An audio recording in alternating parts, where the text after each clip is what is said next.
ஆதியாகமம் 12வது அதிகாரத்தில் ஆபிரகாமு குறித்து சொல்லப்பட்ட வார்த்தைகளை சில வார்த்தைகளை நாம் வாசிப்போம். ஆபிரகாம் வந்து விசுவாசத்தின் தகப்பன் என்று சொல்கிறார். அப்போது விசுவாசத்தின் தகப்பனாக இருந்த ஆபிரகாமுடைய வாழ்க்கையில் தேவன் என்ன காரியத்தை செய்தார்? 12:1 கர்த்தர் ஆபிரகாமை நோக்கி, நீ உன் தேசத்தையும் இனத்தையும் உன் தகப்பனுடைய வீட்டையும் விட்டு புறப்பட்டு காண்பிக்கும் தேசத்துக்கு போ. 3 காரியத்தை சொல்றாரு. உன் தேசம், அப்புறம் 2வது உன் இனம், உன் தகப்பனுடைய வீடு.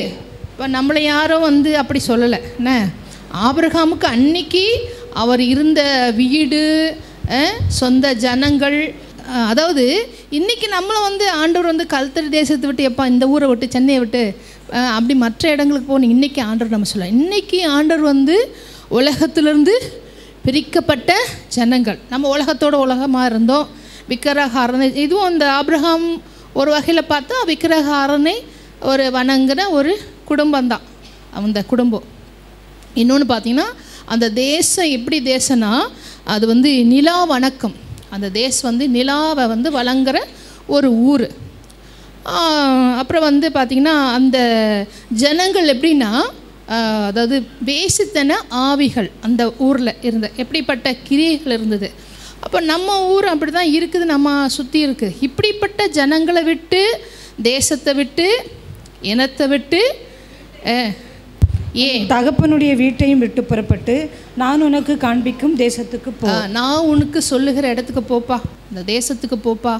ஏன் ஆண்டவர் அவங்கள தனியாக பிரித்து செப்பரேட்டாக ஆண்டவர் ஆபிரகாமை கொண்டு போகிறார்னா, தேவன் வாக்கு பண்ணுறார். அதாவது ஆதியாகமம் 3வது அதிகாரத்தில் 15வது வசனத்தில் வாசிச்சிடுங்க. Price Lord. 3:15 சொல்கிறார். அங்கே வாக்கு பண்ணுறார் மனுஷனுக்கு. ஏன்னா மனுஷன் வந்து கர்த்தருடைய வார்த்தை மீறினதுனால அவன் மேலே பாவம் சாபம் வந்துடுச்சு. இப்போ ஆண்டவர் என்ன சொல்கிறாரு? உனக்கும் ஸ்திரீக்கும் உன் வித்துக்கும் அவள் வித்துக்கும் பகை உண்டாக்குவேன்.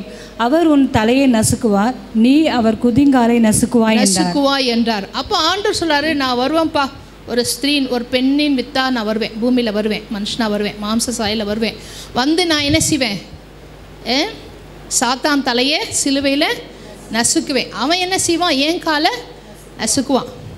ஒரு பையன் வந்து நம்ம சண்டே கிளாஸ் பையன்தான். அவன் கேள்வி கேட்டான், நல்ல கேள்வி தான். இயேசு சிலுவையில் சாத்தான் தலையை நசுக்கிட்டார்ல, அப்போது அதுக்கப்புறம் எப்படி அவன் வந்து காலை நசுக்க முடியும்? கேள்வி பாருங்க. என்ன யோசிக்குதுங்க சண்டே கிளாஸு? ஸ்தோத்திரம். அது டீச்சர் என்கிட்ட கேட்டாங்க, சிஸ்டர் இந்த மாதிரி கேள்வி கேட்கலாம். அதாவது ஆண்டவர் சிலுவையில் சாத்தான் தலையை நசுக்கும்போது அவன் என்ன செஞ்சான்? காலை, ஆமாம், கொஞ்சம் நம்ம எப்போல்லாம் நம்ம சாத்தான் தலை நசுக்கப்படுதோ அப்போல்லாம் என்ன செய்வோம்? நம்ம காலும் கொஞ்சம், ஆமாம், நம்ம கால்னால் கால் இல்லை, அப்படி சொல்லலை, நம்ம ஆத்துமாவில் வியாகுலங்களை உண்டு பண்ணும். அது வேண்டாம், அந்த சப்ஜெக்ட் வேண்டாம். இப்போ இந்த சப்ஜெக்ட் வேறு. அல்லேலூயா. இயேசு சிலுவையில் அறையப்பட்டது எதுக்காக தான்? நம்மளை மீட்கிறதுக்காக தான். நம்மளை மீட்கணும். பாவத்திலையும் சாபத்திலையும் அக்கிரமத்திலையும் அநியாயத்திலையும் உழண்டு இருக்கிற எல்லா மனுஷனையும் மீட்கணுங்கிற ஒரே ஒரு நோக்கம்தான். மீட்டு என்ன செய்யணும்? அவருக்கு ஒரு சொந்த ஜனமாக, பரிசுத்த ஜனமாக, ஒரு பரிசுத்த ஜாதியாக மாற்றி அவருக்கு ஒரு ஆராதிக்கிற ஒரு கூட்டம், அம்மேன், பரலோகத்தில் அவரை கொண்டு போய் நிறுத்தணும். அவருக்கு அவருடைய சொந்த ரத்தத்தினால கழுவி பிள்ளையாக மாற்றி கொண்டு போயிருக்கான்.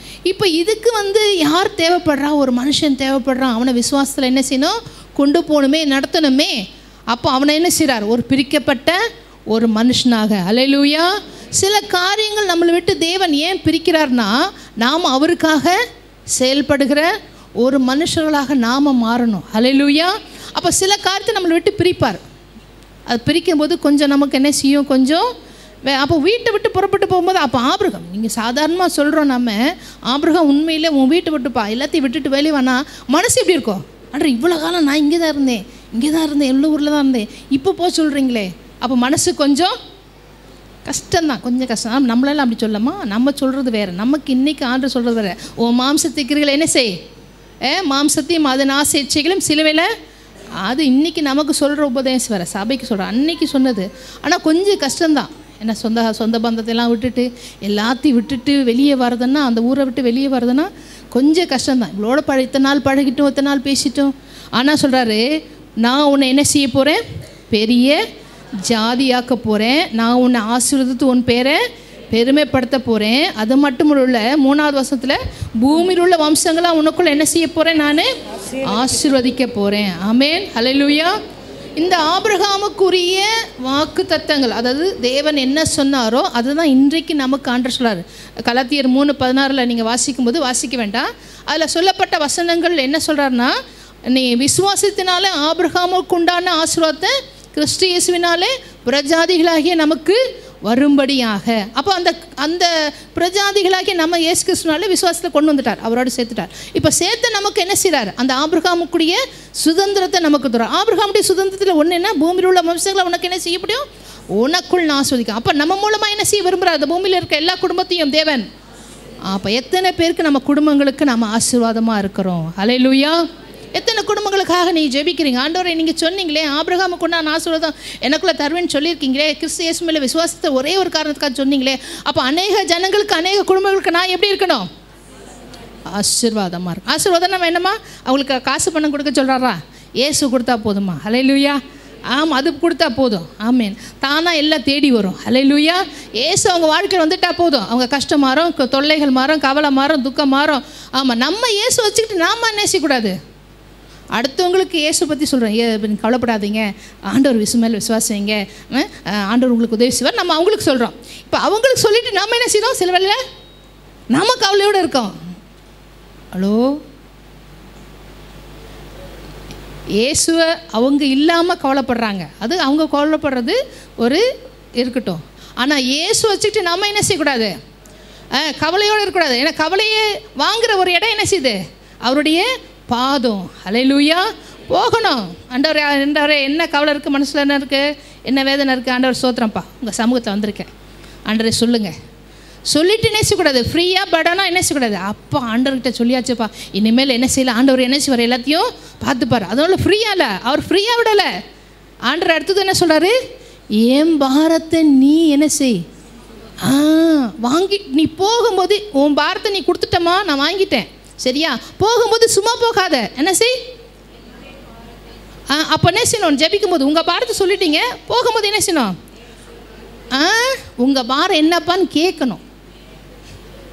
சபை கொடுத்த பாரம் என்ன ஆண்டவரே? தேசத்துக்கு கொடுத்த பாரம் என்ன ஆண்டவரே? தேசத்தில் எப்படி சாத்தா என்ன செய்கிறான்? ஒவ்வொரு குடும்பத்தில் என்ன செய்கிறான்? ஒவ்வொரு தனி மனுஷனுக்குள்ள என்ன செய்கிறான்? கேட்கணும். நம்மளை சுற்றி என்ன நடக்குது? இந்த காலத்தில் தான் நம்ம இருக்கிறோம். ஹல்லேலூயா.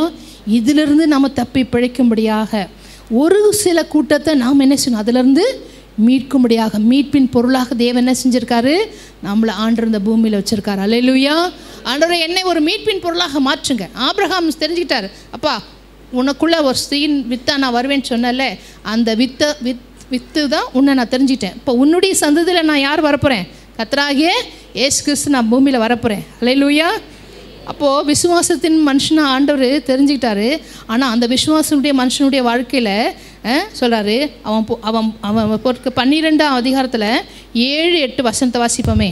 கர்த்தர் ஆபிரகாமுக்கு தரிசனமாகி உன் சந்ததிக்கு இந்த தேசத்தை கொடுப்பேன் என்றார். அப்பொழுது அவன் தனக்கு தரிசனமான கர்த்தருக்கு அங்கே ஒரு பலிபீடத்தை கட்டினான். பின்பு அவன் அவ்விடம் விட்டு பெயர்ந்து பெத்தேலுக்கு கிழக்கே இருக்கும் மலைக்கு போய் பெத்தேல் தனக்கு மேற்காகவும் ஆயி கிழக்காகவும் இருக்க கூடாரம் போட்டு அங்கே கர்த்தருக்கு ஒரு பலிபீடத்தை கட்டி கர்த்தருடைய நாமத்தை தொழுது கொண்டான். ஹல்லேலூயா. ஆபிரகாமின் விசுவாசின் தகப்பன் சொல்லலாம். அப்போ அந்த விசுவாசின் தகப்பனா நம்ம வாழ்க்கையில் அந்த விசுவாச தேவன் நமக்குள்ளே கொண்டு வர விரும்புகிறார். அப்போ சொல்கிறாரு, அந்த பலிபீடம் தேவனோடு இருக்கிற அவன் ஐக்கியத்தை காட்டுது, கூடாரம் அவன் அர்ப்பணிப்பாக காட்டுது. ஹல்லேலூயா. எந்த அளவுக்கு சொல்கிறார்? ஆபிரகாம் என்னுடைய வார்த்தைக்கு எல்லாவற்றுக்கும் கீழ்ப்படிந்தான். ஹல்லேலூயா. அத்தோட என்னெல்லாம் சொன்னாரோ அத்தனையும் என்ன செஞ்சான்? அப்போ பிள்ளையை பலி கொடு, சரி ஆண்டவரே, பிள்ளையை பலி கொடுன்னு சொன்னேன், சரின்னு சொல்கிறேன். அதாவது இந்த பிள்ளை மூலமாக தான் நீங்கள் சந்ததி உருவாக்க போகிறேன்னு சொன்னீங்க, அந்த பிள்ளையை கேட்குறீங்க. அவர் நரபலி கேட்குற மனுஷன் தேவன் என்ன நரபடி கேட்குறவரு ஸ்தோத்திரம். அப்படி பிசாசு போல் அல்ல அவர், அவனுக்கு தெரியும். ஆனால் நீங்கள் விசுவாசத்தினாலே நான் என்ன செஞ்சேன், கொடுத்து பாவனையாக நான் மறுபடியும், ஏன்னா நீங்கள் உயிர்த்தெழ வைக்கிற தேவன். அவங்களுக்குள்ள அந்த விசுவாசத்தெல்லாம் தேவன் பெற்றுக்கொண்டதுனால தான் அவங்க விசுவாசத்தை தகப்பனாக மாறினாங்க. அல்லேலூயா. அப்போ பலிபீடம், நம்ம வாழ்க்கையில் பலிபீடம் கூடாரம் இருக்கா, அர்ப்பணிப்பு இருக்கா? அர்ப்பணிப்பும் தேவனோடு இருக்கிற அந்த அந்யோனி ஐக்கியம். அல்லேலூயா. போகிறோம், நம்ம ஜெபிக்கிறோம், வரோம். ஆனால் எந்த அளவுக்கு ஐக்கியப்பட்டு ஜெபிக்கிறோம், அவரோட எந்த அளவுக்கு நம்ம தேவன் சமூகத்தில் அவர் ஆவியோடு. நாங்கள் மனுஷ ஆவி அல்லப்பா, பவுல் சொல்கிறார், நாங்கள் மனுஷ ஆவி இல்லை, உலக ஆவியில் நாங்கள் உங்களோட பேசலை, தேவ ஆவியை பெற்று தேவ ஆவினால் உங்களுக்கு நாங்கள் என்ன செய்கிறோம், உபதேசம் பண்ணுகிறோம். அப்போ பவுலுடைய மனுஷுடைய ஆவியும் தேவ ஆவியும் என்ன செஞ்சிடுச்சு, ஒன்றாக இணைஞ்சிருக்கு. அல்லேலூயா. நம்ம ஆவி நமக்கு கொடுக்குறது மனுஷாவி, சாதாரண மனுஷாவி. அப்போ தேவ ஆவி, கர்த்தருடைய வார்த்தை என்னுடைய ஆவியாயும் வார்த்தை ஜீவனாக இருக்கா. அப்போ கர்த்தருடைய வார்த்தையும் நம்ம ஆவி எந்தளவுக்கு இணைந்து பூமியில் செயல்படுகிறது. அல்லேலூயா. அந்த ஆவி இணைஞ்சதுனால தான் அவர் அடிக்கடி சொல்கிற பவுலுடைய வார்த்தைகள் பார்த்திங்கன்னா அதிகமாக சபையை குறித்து தான் பேசுகிறார். நான் நாள்தோறும் நெருக்கப்படுகிறேன், இப்படிலாம் சொல்கிறேன், தண்டிக்கப்படுறேன், இப்படிலாம் சொல்லிட்டு சபையை குறித்த பாரம் என்னை நாள்தோறும் நெருக்குறது. தேசத்தை குறித்த பாரம், தேசத்தை பார்க்கும்போது ஐயோ விக்கிரகால் என்ற பட்டணமே பார்க்கும்போது அந்த அந்த அவர் சட்டையை கிழிச்சிக்கிட்டு ஐயோ இப்படி இருக்குது ஜனங்கள், விக்கிரகாரங்களுக்குள்ளே இருக்கிறாங்களே. அப்போ தேவ ஆவி பெற்ற மனுஷனுக்குள்ளே இருக்கிற அந்த பாரங்கள் என்ன, அவர் வாயில் பேசுகிற வார்த்தைகள் என்ன, நம்ம வாயில் என்ன பேசுகிறோம், நம்ம என்ன ஜெபிக்கிறோம். பவுலுடைய ஜெபங்கள்லாம் நீங்கள் பவுலுடைய ஜெபம்னு சொல்லி தனியாக இருக்குது. அந்த ஜெபத்தை போட்டு நீங்கள் பாருங்கள், ஒவ்வொரு காரியத்தையும் குறித்து சபைக்காக தான் ஜெபிக்கிறார், நமக்காக தான் ஜெபிக்கிறார். அந்த ஜெபிக்கிற மனுஷனுடைய அந்த விண்ணப்பங்களை பாருங்கள், நம்முடைய விண்ணப்பங்கள் எப்படி இருக்குது. அல்லேலூயா. எபேசு சபைக்கு சொல்கிறார், இந்த பரிசுத்தவான்களுக்கு எபேசில் இருக்கிற பரிசுத்தவான் இவர்களுடைய மனக்கண்களை பிரகாசிக்கும்படி உங்களுக்காக நான் என்ன செய்கிறேன். ஏன்னா அந்த தேவனுக்குள்ளே இருக்கிற வல்லமையை அவங்க என்ன செய்யணும், பார்க்கணும். ஆபிரகாம் வாழ்க்கையில் மாம்சம் ஒரு பக்கம் கிரி செய்து அதை ஆண்டவர் என்ன செய்கிறாரு, அந்த மாம்சத்தை தான் ஜீரோவாக்கினார். ஏன்னா இவரை யாரை மாற்றணும், விசுவாசின் தகப்பனை மாற்றணும். எந்த மாம்சத்தை வச்சு ஆகார வழியில் பின்னாடி போனாரோ அதே மாம்சத்தை என்ன செஞ்சார், ஈசாக்க கொடுக்கறதுக்கு முன்னாடி ஜீரோவாக மாற்றணும். தேவன் வாக்குத்தத்தம் பண்ணினதை சும்மா சாதாரணமாக கொடுத்துட முடியாதுமா. எனக்கு சொன்னார் சிஸ்டர், இந்த வார்த்தை சொன்னார் சிஸ்டர், நம்ம மாம்சத்தை ஜீரோ ஆக்குற வரைக்கும் பேசாமல் இருப்பார். ஏன்னா அப்பப்போ மாம்சம் வருது, சோத்திரம். அப்போ வாக்குத்தத்தம் பண்ணிட்டு ஆண்டவர் சொல்லிட்டு, என்ன வாக்குத்தத்தம் பண்ணிட்டீங்க ஆண்டவர். ஆபிரகாம் ஜெபிக்கிறாரு, ஆண்டவர் வாக்குத்தத்தம் பண்ணீங்க, வயசாகிட்ட போகுது, உங்களுக்கு கவலை இல்லையா? ஏன்பா உன்னை விட அதிகமாக கவலைப்படுறது நான், எனக்கு வேணா பார்த்து கவலை இல்லையான்னு சொல்லாத. ஆனால் உன் மாம்சத்தை என்ன செய்யணும், நான் ஜீரோவில் கொண்டு வரணும். உன் மாம்சத்தை ஜீரோவில் கொண்டு வந்து உனக்குள்ளே என்ன செய்யணும், விசுவாசத்தை நான் செய்யணும். அந்த ரோமர் 4ஆம் அதிகாரத்தில் வீட்டில் போய் வாசிங்க, அதில் அழகாக இருக்கும். தாம் சரீரம் செத்து போனதையும் சாரலுடைய கற்பம் செத்து போனதையும் எண்ணாதிருந்தான், தேவன் வாக்குத்தத்தம் பண்ணினதை செய்ய உண்மையுள்ளவர் என்று எண்ணி தேவனை மகிமைப்படுத்தி விசுவாசத்தில் வல்லவனானான். ஹல்லேலூயா. இப்போ இந்த பேர் வாங்கிறதுக்கு, விசுவாசத்தை வல்லவங்கிற பேர் வாங்கிறதுக்கு என்ன செய்ய வேண்டியதாக இருக்குது, அவர் மாம்சத்தை ஜீரோவாக்க வேண்டியதாக இருக்குது. ஹல்லேலூயா. விசுவாசத்தின் வல்லவனா சாதாரண மாற்றலம்மா, அவன் ஜீரோவில் நிலமையில் கொண்டு வந்து தான் மாற்றினாரு. அல்லேலூயா. அம்மா ஆண்டவர் எப்படிப்பட்ட தேவன் தம்மா, நம்ம ஒரு பக்கம்னா அவர் சொல்லுவாங்க பிள்ளை ஒரு அடினா தாய் என்ன செய்வாங்களா சொல்லுவாங்க. அது மாதிரி தேவன் வந்து அவருக்கு தெரியாதா நம்மளை எப்படி நடத்தணும்னு. ஆபிரகாமே, நான் விசுவாசின்னு ஒன்று வல்லவனா நான் மாற்றணும்னு நினச்சிருக்கேன். அப்படியா? நீ அடிக்கடி என்ன செய்கிற, எதுக்கு கொடுக்குற, உன் மாம்சத்துக்கு இடம் கொடுக்குற, அது நல்லதில்லை. ஏன்னா அந்த மாம்சத்து கிரிகள் என்ன செய்யுது, இவன் எகிப்துக்கு போகும்போது தேவனை விட்டு கொஞ்சம் விலகி போனது மாதிரி தெரியுது, விலகி போகிற மாதிரி தெரியுது. சரியா? நீ என்ன செய், வா திருப்பி வா வா வா, நான் சொன்ன இடத்துக்கு வாப்பா வா. திருப்பியும் அவன் சொன்ன இடத்துக்கு என்ன செஞ்சார், தேவன் கொண்டு வந்து மறுபடியும் அவன் விசுவாசத்தை என்ன செய்கிறாரு, சரி பண்ணுறார். அல்லேலூயா. நான் கொஞ்ச நேரம் தான் முடிச்சிடேன். அவனுக்கு ஆண்டவர் சொல்கிறாரு, அவன் விசுவாசத்தின் தகப்பனாக மாறத்துக்கு அவன் வாழ்க்கையில் ஆண்டவர் சொல்றாரு, ஆதியாகமம் 14:19-20 அவனை ஆசீர்வதித்து வானத்தையும் பூமியையும் உண்டாக்கிறவராகிய உன்னதமான தேவனுடைய ஆசீர்வாதம் ஆபிரகாமுக்கு உண்டாவதாக. உன் சத்துருக்களை உன் கையில் ஒப்பு கொடுத்த உன்னதமான தேவனுக்கு ஸ்தோத்திரம் என்று சொன்னான். இவனும் ஆபிரகாம் எல்லாவற்றிலும் தசம பாகம் கொடுத்தான். 21-22 வாசிடுங்க. சோதோமின் ராஜா ஆபிரகாமை நோக்கி, ஜனங்களை எனக்கு தாரும், பொருட்களை நீர் எடுத்துக்கொள்ளும் என்றான். அதற்கு ஆபிரகாம் சோதோமின் ராஜாவை பார்த்து, ஆபிரகாமை ஐஸ்வர்யவான் ஆக்கினேன் என்று நீர் சொல்லாதபடிக்கு நான் ஒரு சரட்டையாகிலும் பாதரட்சையின் வாரையாகிலும் உமக்கு உண்டானவைகளில் யாதொன்றையும் எனக்கு எதுவும் வேணாம்ப்பா, நீ என்னை ஆசீர்வதிச்சேன்னு சொல்லி எனக்கு அந்த பேர் வேணாம்ப்பா. 23 சொல்றாரு, வானத்தையும் பூமியும் உடையவராகிய உன்னதமான தேவனாகிய கர்த்தருக்கு நேராக தன் கையை உயர்த்துகிறேன். ஹல்லேலூயா. ஆண்டவரே, நீர் தான் என்னை ஆசீர்வதிச்சீங்க ஆண்டவரே. மனுஷன் இல்லைப்பா, மனுஷன் நான் கையை பார்க்கல. நீர் என்னை ஐஸ்வர்யன் ஆக்கினேன் என்று என்ன செய்யணும்? சொல்லணும். ஹல்லேலூயா. நீர் என்னை ஆசீர்வதிச்சு நான் சொல்லணும் ஆண்டவரே. மனுஷன் ஆசீர்வதிச்சானே நான் சொல்லக்கூடாது. ஹல்லேலூயா. அப்புறங்க தேவன் மேலே எந்த அளவுக்கு விசுவாசத்தை ஆபிரகாம் கொண்டு போகிறார். அப்புறம் போட்டிருக்கு 17:1 வாசிடுங்க.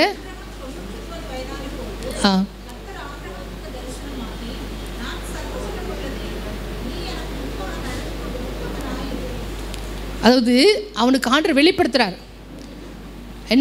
என்ன சொல்கிறாரு? நான் சர்வ வல்லமுள்ள தேவன். அப்போ அதுதான் அப்போ அந்த விசுவாசத்தின் தகப்பன்கிறது.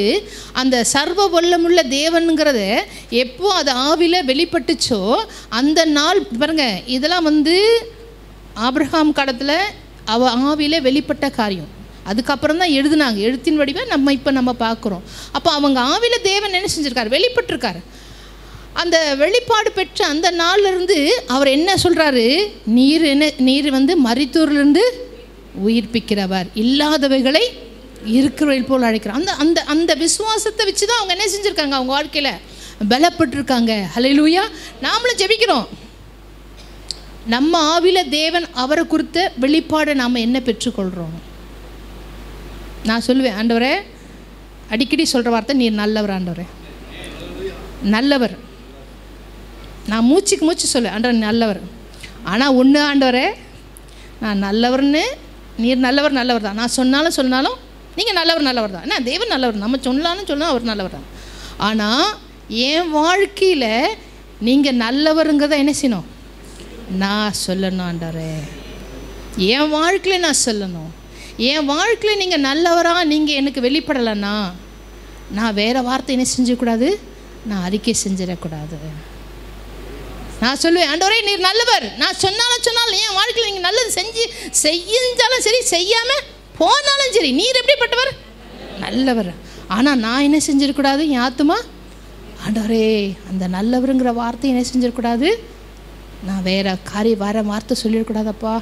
ஆண்டவரே நான் நல்லவருங்கிறத என்ன செய்கிறேன்? நான் விசுவாசிக்கிறேன். நீங்கள் உங்கள் ஆத்துமா அடிக்கடி தேவனை பார்த்து சொல்கிற வார்த்தை என்ன? அறிக்கை என்ன? உங்கள் ஆவியில் தேவன் அவர் கொடுத்த வெளிப்பாடு என்ன கொடுக்குறார்? ஆபிரகாமுக்கு கொடுத்தார், நான் சர்வ உள்ள தேவன். அப்படி ஆண்டவரே இல்லை. அவருக்குள்ள அந்த ஆவியில் வெளிப்பட்ட காரியத்தை அவங்க ஆராதிக்கும் போது எப்படி தேவன் நம்ம இன்றைக்கி ஆராதிக்கிறோமா, பாட்டு பாடுறோமா, ஜோம் பண்ணுறோமா, பெர்கன்ஸ் பாட்டு எல்லா பாட்டும் பாடுறோம். அவங்க ஆராதிக்கும் போது எப்படி ஆராதிப்போம்? அந்த பெர்கன்ஸ் பாட்டு அந்த எந்த பாட்டும் கிடையாது. அப்போ அவங்க விளையாடுறாங்க, ஆண்டவர் நீ சர்வமுள்ள தேவன் வெளிப்படுத்துனீங்க, அப்போ நீங்கள் இல்லாதவர்களை. அப்போ அவங்க ஆவியில் தேவனோடு பேசியிருக்காங்க. அதான் ஆராதனை. ஹல்லேலூயா. உங்கள் ஆவியில் தேவனோடு என்ன பேசுகிறீங்க? அதுதான் ஆராதனை. ஹல்லேலூயா.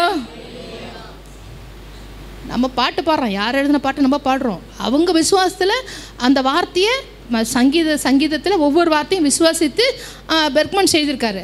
நம்ம விசுவாசிக்கிறோம் இல்லையா, அந்த பாட்டை நம்ம பாடுறோம். ஹல்லேலூயா. நீங்கள் பாடும்போது அந்த வார்த்தைகள் வரிகள் உங்களோட பேசுதா, அதுதான் நம்ம விசுவாசம். அவர் பாட்டை பாடினா நம்ம பாடினா அது ஸ்தோத்திரம். அது புரியுதுங்களா? ஹல்லேலூயா. ஆண்டவர் அந்த வார்த்தை நம்மளோட பேசணும். நீங்கள் ஜெபிக்கும் போது ஆண்டவரே இந்த வார்த்தைகள் மூலமாக ஸ்தோத்திரம் என்னோட பேசுகிறதுக்காக சில வேளை அந்த பாடல் வரிகள் மூலமாக ஆண்டவர் பேசுவார். ஏன்னா கத்துடைய வார்த்தை இல்லை அது எல்லாமே. ஹல்லேலூயா. அம்மா ஏதோ பாடுறாங்க, கை தட்டுறாங்க, நானும் கை தட்டுறேன். ஏதோ பாட்டு பாடுறாங்க, நான் பாடுறேன். இல்லைம்மா, இல்லை, அது கத்துடைய வார்த்தை. நம்ம ஆவியில் சேவிக்கிற தேவனை தான் நம்ம ஆராதிக்கிறோம். அவர் எப்படிப்பட்டவர்? வசனத்து மூலமாக அவர் எப்படிப்பட்டவர் நாம் அறியணும். ஹல்லேலூயா. ஹல்லேலூயா. நீங்கள் 2 வரிகள் நம்ம ஆவியில் அறிஞ்ச தேவனை 2 வரிகள் 2 வார்த்தையில் பேசுங்க, அதுதான் ஆராதனை. 21:33 ஆபிரகாம் பெயர்சோபாவிலே ஒரு தோப்பை உண்டாக்கி சதா காலமுள்ள தேவனாகிய கர்த்தருடைய நாமத்தை அவ்விடத்தில் தொழுது கொண்டான். அல்லேலூயா. அதாவது அபிமெலேக்குடைய வேலைக்காரருக்கும் அந்த துறவை தோன்றதுனால ஒரு பிரச்சனை வருது. அப்போ பிரச்சனை வரும்போது அப்போ அபிமெலேக்கு கூட ஒரு உடன்படிக்கை செய்கிறான். உடன்படிக்கையுடைய ஒரு சமாதானம். அங்கே பார்த்திங்கன்னா ஒரு 29 7 பெண்ணாட்டுக்குட்டிகளை கொண்டு அவன் கூடுதலாக சாட்சியாக சொல்கிறான். அப்புறம் சொல்கிறாரு, பெயர்சபாவிலே உடன்படிக்கை பண்ணி கொண்ட பின் 32 அபிமெலேக்கும் அவன் சேனாதிபதிக்கு பிகோலும் எழுந்து பெலிஸ்தருடைய தேசத்துக்கு திரும்பி போனார்கள். அப்பொழுது ஆபிரகாம் பெயர்சபாவிலே ஒரு தோப்பை உண்டாக்கி. அப்போ தேவன் என்ன செய்கிறார்? தனக்கு அடைக்கலமும் பலனுமாக இருக்கிறார், ஆபத்து காலத்தில் உதவியுமாக இருக்கிறார். அப்போ தோப்பை உண்டாக்குனா அங்கே என்ன செய்கிறார்? தனக்கு பாதுகாப்பு. தேவன் அந்த இடத்துல தேவன் ஆபிரகாமுக்கு என்ன செய்கிறார்? ஒரு பாதுகாப்பை உண்டாக்குறார். ஹல்லேலூயா. நல்ல ஆண்டவரை ஸ்தோத்திரம் பண்ணி நமக்குள்ளே என்ன செய்யணும்? நம்மளை சுற்றி ஒரு தோப்பை நாம் உண்டாக்கணும். அதுதான் பாதுகாப்பு. நல்லா சொல்லுங்கள், வாய் திறந்து கர்த்தராகிய இயேசு கிறிஸ்துவே நல்லா சொல்லுங்கள், அவர் நாமத்தை சொல்லி கூப்பிடுங்க. அல்லேலூயா. உங்கள் வீடு தானேப்பா, யார் கேட்க போகிறாங்க? யாராவது கேட்டால் சொல்லுங்கள், இப்போ தானே நான் ஜெபம் பண்ண போகிறேன் சொல்லிவிடுங்க. அல்லேலூயா. நாமத்தை பாருங்க, ஒரு தோப்பை உண்டாக்கி ஆண்டவர் அவர் நாமத்தை என்ன செஞ்சான்? அவர் அந்த இடத்துல தொழுது கொண்டான். அல்லேலூயா. ஆமீன். ஸ்தோத்திரம் அப்பா. ஹல்லேலூயா, ஹல்லேலூயா. அவர் மரித்தோரிலிருந்து 11ஆம் அதிகாரம், எபிரேயர் 11ஆம் அதிகாரம் 9ஆம் வசனம். எப்படிப்பட்ட விசுவாசத்தெல்லாம் அவங்க பெற்றுக்கொண்டாங்க, எப்படிப்பட்ட விசுவாச மனுஷனை அவங்க வாழ்ந்தாங்கிறதான் நம்ம அறியணும். ஆண்டவரே, நம்ம வாழ்க்கையில் எப்படிப்பட்ட விசுவாச தேவன் எதிர்பார்க்குறார், எப்படிப்பட்ட விசுவாசத்தை நமக்குள்ளே உண்டு பண்ண விரும்புகிறார். ஆமேன். 11 ஹல்லேலூயா. ஆமேன். 9 வசனம், 11ஆம் அதிகாரம் 9ஆம் வசனம்.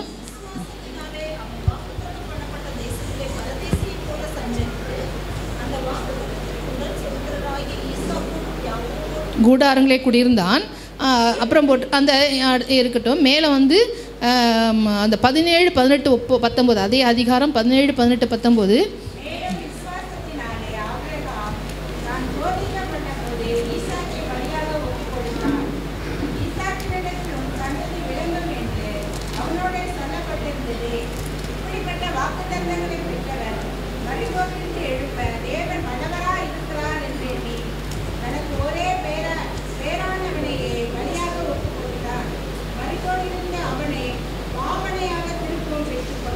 அல்லேலூயா. அப்போ அவனுக்குள்ளே இருக்க விசுவாசத்தை தேவன் பார்க்குறாரு. அப்பா, பிள்ளைய கல் அடுக்கி, அது வேறு அவன் சொன்ன இடத்துக்கு தேவன் பிள்ளைய கூட்டிகிட்டு போய் கட்டையை சுமந்துக்கிட்டு போய் பிள்ளை கேட்குறான், ஆண்டவரே அப்பா என்னப்பா எல்லாத்தையும் எடுத்துக்கிட்டீங்க, ஆண்டவர் பலி கேட்டார்னு சொன்னீங்க, ஆடு காணுமே. எப்போவுமே நம்ம வந்து ஒரு பலிக்கு ஏதாவது ஆண்டவர் கொடுப்பேன்ல, எதுவுமே நீங்கள் கையில் எடுக்கலையே, எதுவுமே நீங்கள் எடுக்கலையேன்னு கத்தர் பார்த்து பாருப்பா பாருங்க. என்ன வார்த்தை சொல்கிறாரு? கத்தர் பார்த்து. அதான் விசுவாசம். இந்த விசுவாசத்தை தேவன் கனப்படுத்துகிறார். அப்புறம் போயாச்சு, அந்த இடத்துக்கு போயாச்சு. நீங்கள் இல்லை கற்பனை பண்ணி பாருங்கள். கல் எடுத்து வைக்கிறாரு, வச்சுட்டு கட்டை கொண்டு போன கட்டையை அடுக்கி வைக்கிறாரு. அப்புறம் அப்பவும் பிள்ளையும் பார்க்குது, அப்போ ஆடிங்க, கத்தி இருக்குது, எல்லாம் இருக்குது, கட்டை இருக்குது, ஆடிங்க. உன்னதான்ப்பா எஸ் ஆண்டவர் கேட்டார். என்னையே கேட்டார். சூப்பர் பிள்ளை. நம்ம பிள்ளையாக இருந்தால் என்ன ஜீவன் தெரியாது. அண்ணையாக கேட்டார். அப்போ பாருங்க, கை காலை கட்டுறாரு, கட்டி அந்த கட்டை மேலே கடத்துறார், படுக்க வைக்கிறார். எல்லாம் நீங்கள் அப்படியே எனக்கு கற்பனை முன்னாடி கொண்டு வாங்க. அதுக்கு கத்தியை அவர் மனசு எப்படி ஆத்மா துடிச்சிருக்கும். ஆண்டவரே நீ கேட்டீங்கப்பா, சோத்திரம் ஆண்டவரே, கேட்டீங்க, சோத்திரம். ஆண்டவர் சொல், பிள்ளையாண்டர் மேல் கையை போடாதே. அப்பா ஆபிரகாமே விட்டுருவோப்பில் இருக்கு, வெட்டிடுவோப்பில் இருக்கே. அப்பா ஒரு நிமிஷம் தவறுன விட்டிடுவோப்பில் இருக்கேன். சோத்திரம், பிள்ளை போடாதப்பா. நான் கேட்டேன்தான், உனக்கு மனசு இருக்கான்னு பார்க்குறேன். நான் கேட்டேன், நான் வாங்குற தேவன்ல, கொடுக்குற தேவன் வாங்குற தேவன்ல, உனக்கு மனசு இருக்கா? என் மேலே உனக்கு என் மேலே பிரியமா, பிள்ளை மேலே பிரியமா? ஆண்டவரே, பிள்ளை கொடுத்தாலும் உங்கள் மேலே தான்ப்பா நான் பிரியமாக இருக்கிறேன். எதை கொடுத்தாலும் உங்கள் மேலே தான் நான் என்ன எப்படி இருக்கிறேன்? பிரியமாக இருக்கிறேன். ஆண்டவரே, எதை கொடுத்தாலும் ஆண்டு சிலத்தில் கொடுத்துட்டு நம்ம சொதிப்பார், கொடுக்காமல் சொதிப்பார், கொடுத்து சொதிப்பார். ரெண்டாவது கொடுக்காம சோதிப்பார். ஆமாம், சூப்பர். அவர் மாதிரி சூப்பர் யாருமே கிடையாது. ஆண்டவர் என்ன சோதிச்சாலும் சரி, ஆண்டவர் உங்கள் மேலே இருக்கிற அந்த விசுவாசம், அன்பு, அது ஒரு நாள் என்ன செய்யாது, விலகாது. ஆமேன், ஆமேன்.